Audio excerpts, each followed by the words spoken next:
So I'm here trying to get my floor prepped and cleaned, and look, Stan's on the phone bothering me. Go ahead, Stan. What is it that's so important that you need to stop my progress here? Well, I just wondered if you were being able to see, you know, coming out of the basement like that. I know you're like a mole underground, and I wanted to make sure you had your sunglasses on and you're wearing your sunscreen. I know you've been underground for so long. I'm concerned about your safety. Wow.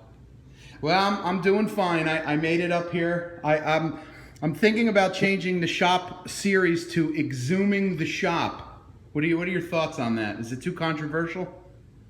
Exhuming, I don't know. I just think a shop rebuild or shop remodel is plenty good. But you understand it though, right? Exhuming, bringing it up from underground. Yes, I get it. You're exhuming it from the grave, and you've got that zombie thing going for you anyways, with your underground updates, your Subterranean Machine Works. I really like that name. You should have named it Subterranean Machine Works. Wow. I don't know. Well, listen, everybody, Stan's really asking for advice on knurling. So I'm going to cut this video here. I'm going to talk to Stan and get off the phone with him quick so I can get back to my floor prep here. As you can see, it looks like it's about to rain and I got stuff on the driveway. So Stan, I'm cutting the video here and we'll finish up business. For all your paint stripping needs, I use citrus strip. Even if it's like 90 degrees in the basement and you're trying to clean up paint that you spilled in your basement. I'm sorry, garage floor. So I was sitting here like some idiot trying to scrape dried paint off of a floor. And if you know me, I'm a citrus strip guy. So I figured, why not let the chemicals do the work.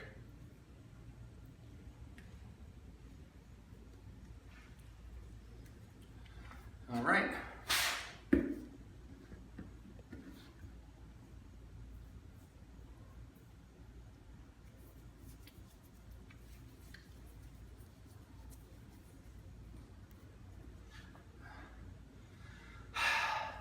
Citrus strip for all your paint stripping needs. Thank you.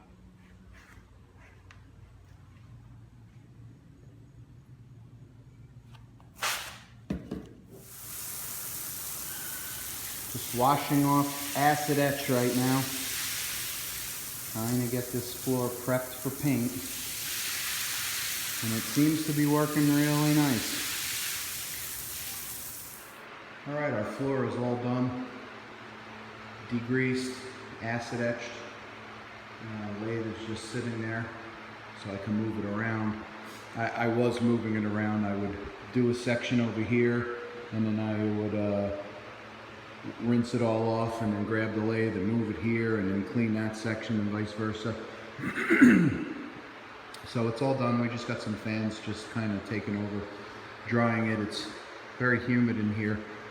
Dry outside, but it's very humid in here because of all the moisture that was in the concrete. But it's bone dry and it's got like a nice kind of sandpaper feel to it. So I think the paint's gonna go on there and look really, really sweet. My plan is to paint this little concrete wall that goes around here like a dark gray.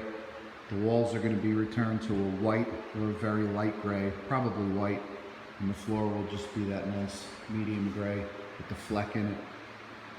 I think it's going to look real good. Put some nice things on the walls, and I'm excited. Definitely excited. It looks good, all cleaned up, nothing in here anymore. Let me walk around and show you a different perspective.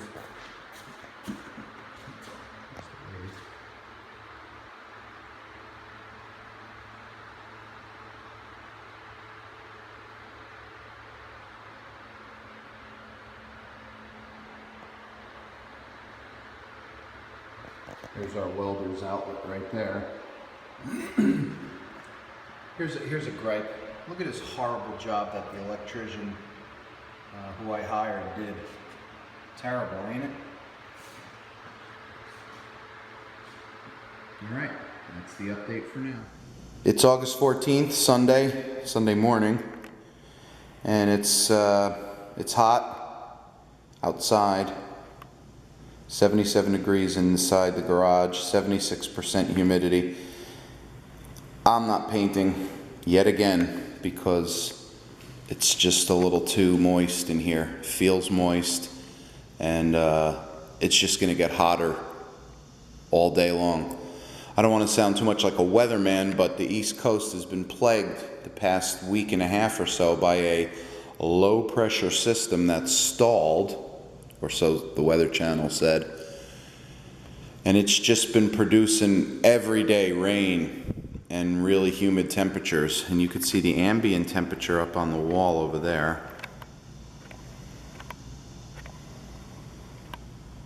Shows 80 degrees. Now to put this paint down, I can put it down all the way up to 85 degrees and 85% humidity, but that's at the extremes of the spectrum, and I don't like to operate like that. I would rather it be, a little bit drier.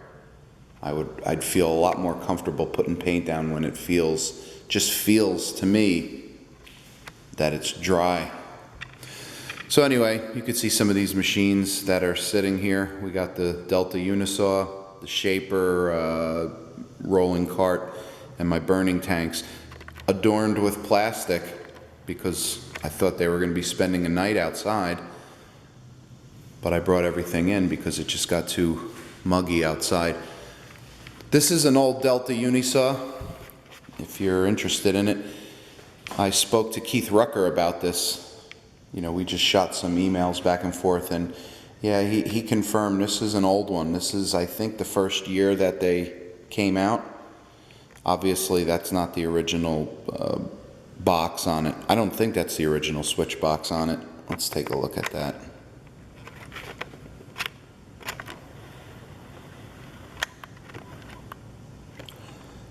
I think this is a 1930, I don't know. It's in the 30s, from the first year that it was made. Serial number is A415. If I'm seeing this correctly, because it's a blur. My eyes are terrible, and it looks like somebody put this this little peg, wooden dowel peg there to hang stuff. And you could also see above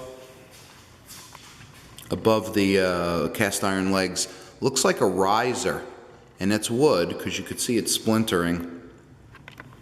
I don't know if that's a factory thing or if somebody added that over the years, but if it's not a factory item, it will come out when I restore this. But this is definitely a machine that I really want to do a nice job on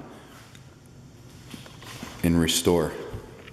I think every shop should have a wooden table saw, don't you?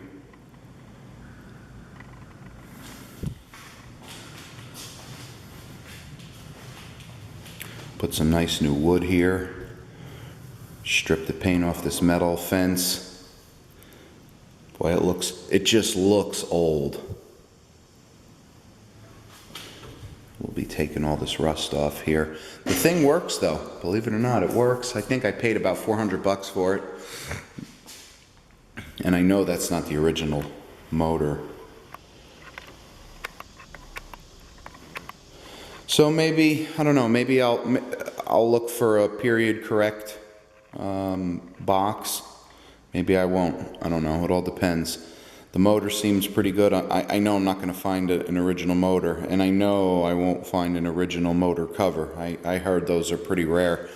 But I think there's companies that makes reproductions, so we'll have to see. Anyway, that's the update. The update that there is no update. The lathe is just sitting here ready to be moved around and put out onto the driveway when I paint. But as I stand here in this empty garage full of echoes, it just feels humid. It feels like you're sitting in a bathroom. even though it's saying 76% humidity. It feels a little steamy in here. So, gotta wait. All right, that's it for now. With all this rain, I've had a lot of time to do other things. So I grabbed my drawing of the shop and my little cutouts that represent the machines, and I started to play around with them and rearrange them in a different way. And I kind of am liking this one. If we look at the garage bay on the right-hand side, a bench can be moved out of the way pretty easy. The rollaway doesn't stick out very far, and I can back, a car or a truck in there to do brake jobs or oil changes or whatever. Fairly easy. I moved the granite plate up against the front wall, all the way at the top of the picture, which will be close to the house and it'll be out of the sun. Well, one of you guys made a comment that the granite surface being in front of a window wasn't a good idea, and I agree. It was a good comment. So I also, the Bridgeport has left and right travel, and we could overhang some parts in there. I still am not 100% sure if I'm going to keep the Bridgeport there or put it catty corner. And I know the arguments about catty corner. You won't be able to run long pieces of stock and whatnot, and that might be a chance I'm willing to take. But for now, I think this is the way we're going to go until I come up with a different way. Now here you'll see some landscaping that's been done. Now these two are the remaining stumps from very huge and overgrown arborvitaes, and they were blocking the windows on the outside of the shop, and they just needed to come out. They just got a little too overgrown. I want to be able to have sunlight come into the shop if need be, so you could see what a muddy mess it was. Cutting the trees down, pulling the stump out with the truck, and then trying to hose off a lot of the mud, which I ultimately ended up doing on the driveway with a power washer. So that was very dirty, full of mud, and not a lot of fun. And combined with the hot and humid temperatures, man, it was the 1-2 punch for sure. So I wanted to give you a little perspective of the shop right now, currently as it is down in the basement. So looking at the Bilko door, we have our bandsaw, we have my old granite table with granite table accessories and tooling. I got a bench here, has a lot of the pedestal grinder parts on it. Pinky sits here proudly. The new granite table. We got a rollaway over there. We got some metal cabinets over there with the pin gauges right here. A lot of tooling, lathe, mill, cutters, all that kind of stuff. There's our surface grinder. South bend drill press on one of my shaper stands. We have a table here with a new DRO, drill doctor, miscellaneous tools. I got the shop press here. This is what my vise is sitting on, a chair. We have an old wine table back here that the drill press used to sit on, and you could see it's just kind of holding some junk. We got some shaper parts there. Here's all mill tooling, shaper parts, shaper body, milling machine, South bend. Starting to build up a collection of these insert tool holders. Dennis sent me these profiling bits, the trigon. What else did he send me?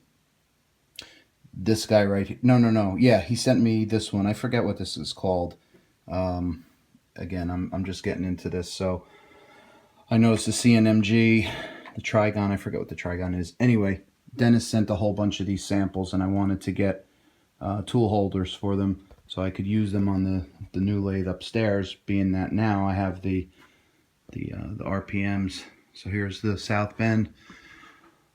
There's the bash on my board, which I have to erase because it's now August. Books, all this kind of stuff. I got my VFD in here, A-bombed.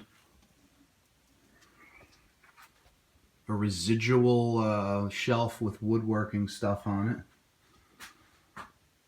Got my Starrett wall chart behind the press. Got the A-bomb warning sign over there.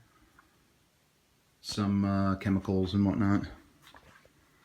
But there's a lot of junk. It's hard to move around in here. It's just tight with space now, and the layout isn't very conducive. But we got our drill bits over there. The master rollaway filled with most of my mechanics tools, nuts and bolts, and all sorts of stuff. All sorts of junk that's overridden my bench. A grinder that I want to work on. It's just so much stuff. But that's really it. That's the perspective of the shop down here. And it will soon be changing, that's for sure. Clamps attached to the I-beam. It's a very grown into kind of an environment here. You know, you find a little spot, a little place to put something, and there it lives, you know. Here's my here's my portfolio of parts that I've made for my paying customers. So anyway, this is sort of like a little bit of an archive, just to kind of remember the shop and what it looked like, because the floor upstairs is just about ready to be painted. I was supposed to paint it today, and that got derailed because why? Humidity. It was like 87, 88% humid today. Really severe thunderstorms trashing down on us out here in Pennsylvania. So it's just pea soup muggy out there. Next week we got 3-4 days of nice dry weather, so I'm gonna do it then. But until then, I'm down here, and we're gonna get started working on this here project. In the meantime, I just got the floor all cleaned up. My God, it looked like a snowstorm in here with all that Lexan, the shavings. There's the drops, all those Lexan drops that got cut out. So, well, that's the shop in its glory and in its most current state.